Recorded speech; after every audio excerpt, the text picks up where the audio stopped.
Start with this. What was Jerry's reaction to Matt's tape and what Matt was saying?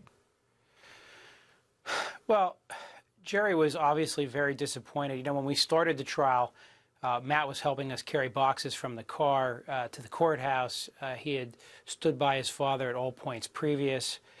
He had indicated that when he was summoned to various proceedings, he had maintained to stand behind his father. So, as you can imagine, it was a crushing blow for Jerry in some regards. And did Dottie have any reaction to this either? Yeah, I mean, I think everybody in the family, to a T, with the exception of Matt, was upset about what he was doing and what he was saying, and frankly, the entire family stood ready to counter it. Why didn't Jerry take the stand if this information was leaking to the jury? We don't believe the jury had gotten any of this information, and that's critical because if they had, there would have been a mistrial. And let me... Carl, I want to ask you this. I'm kind of, there's curious parts about what Mr. Sandusky is doing. It'd be very easy for me to pile on here like everyone's doing. Everyone in the country believes he's guilty. He has been convicted of a crime. And let me just, right. But let me say there's things about this case that makes me pause about the way he's behaving.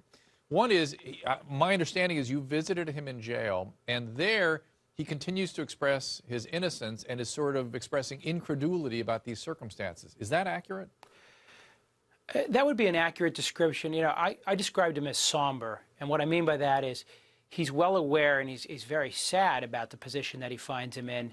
And I saw a man who's tired and weary, but who's not broke or without the spirit to fight, and who specifically is angered that these allegations have gotten this far and maintains his innocence, but yet recognizes that the situation he's in creates a circumstance where it's unlikely at this point that he is going to vindicate himself, but he's not done trying. And is there anything about Matt, I'm just trying to understand, what would be in it for him to lie if, in fact, people are suggesting he's lying? I mean, is he somebody that was abused by somebody else before Jerry ever got him, and so he's prone to flights of, you know, generalizing his experiences where they kind of blend together? I'm just trying to understand this as a clinician. What's in it for him to lie?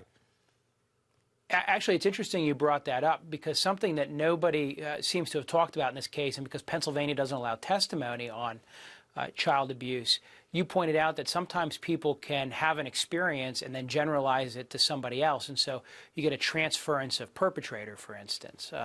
That's something we would have liked to have brought up in the case, not just an interesting side note. But with Matt, you know, at the time he came to the family, he came with a very troubled background.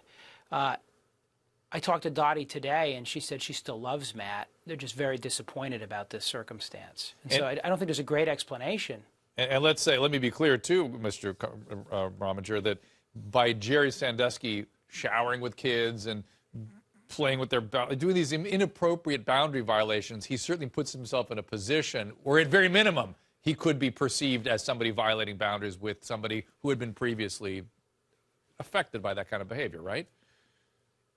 And I think you would agree with me because this is what one of the psychologists I've consulted with told me. She told me that children who had been assaulted previously and somebody then violates a boundary with them risks a lot more with a child like that. That's right. That's absolutely true. But unfortunately, I mean, doctor, that's the...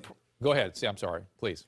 No, I was just going to say that's the irony is in Pennsylvania we're the last state where you can present any evidence whatsoever on how child abuse works, why victims, for instance, don't come forward right away.